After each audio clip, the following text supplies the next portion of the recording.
దళిత బంధు వచ్చిందా? రాలేదు. మీ ఊర్లో అసలు ఏం జరగలేదా? అసలు ఏం జరగలేదు. తెలంగాణ ఏర్పాటు చేసింది సోనియా గాంధీ. ఈ కేసీఆర్ చేసింది ఏం లేదు. డబుల్ బెడ్రూమ్లు అన్ని అటర్ ఫ్లాపు, రుణమాఫీ కాలేదు. శ్మశాన వాటికి బిల్డింగులు కూడా అయ్యి సగం పడ పోయినాయి. కిషోర్ గారు ఉష్క దందా చేసి అంతా బోర్లన్నీ పేలేటట్టు చేస్తుండు. కాబట్టి బెల్ట్ షాపులు ఎక్కువ అయిపోయినాయి. మూడు పీరియడ్లు తుంగతుర్తిలో కాంగ్రెస్ రాలేదు. కాబట్టి ఈసారి ఖచ్చితంగా గెలుస్తుంది. 1,00,000 మెజార్టీ తోటి వస్తుంది. సామ్యుల్ ఖచ్చితంగా గెలుస్తుండు. ఈసారి మందుల సామ్యుల్ గెలుస్తాడని మీరు అనుకుంటారా? తుంగతుర్తిలో కంపల్సరీ 100% 100% మెజార్టీతో గెలవబోతుండు. 1,00,000 మెజార్టీ వస్తుంది అనుకుంటారా? 1,00,000 మెజార్టీ వస్తుంది. మొత్తం బయటికి పోయిన మొత్తం కార్యకర్తలు మొత్తం బీఆర్ఎస్ లో పోయిన మొత్తం కాంగ్రెస్ లో చేరికలు జరుగుతూ ఉన్నాయి.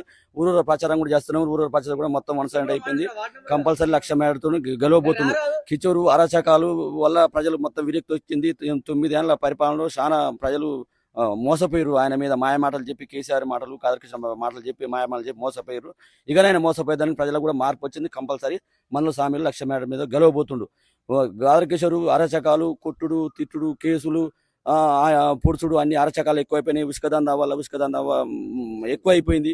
మొత్తం దోపిడీ రాజ్యం అయిపోయింది. తెలంగాణ కేసీఆర్ 1200 మంది ఆత్మప్రయాణాన్ని తెలంగాణ ఇస్తే తెలంగాణ నిధులు నియామకాలను అలాంటిది ఏం జరగకుండా మొత్తం బిల్ షాపులు ఎక్కువ అయిపోయి కేసీఆర్ గారికి మొత్తం తాగు తెలంగాణ చేసి ప్రజలు మొత్తం నాశనం చేసి పడగలుగుతారు. మొత్తం ఈసారి మొత్తం మార్పు వచ్చింది ప్రజలు. రేపు మాత్రం మన తుంగతుర్తి నుంచి ఒక కాన్సన్ట్రేషన్ లో మందల సామి 1,00,000 మేరతో గెలవబోతుండు. 2 సార్లు ఓడిపోయిన కాంగ్రెస్ ని మందుల సామ్యుల్ నిలబెడతారని మీరు అనుకుంటారా? బరాబరి నిలబెడుతుండు. ప్రజల మార్పు వచ్చినాయి. కాంగ్రెస్ కే ఫామ్ అయిపోతుంది.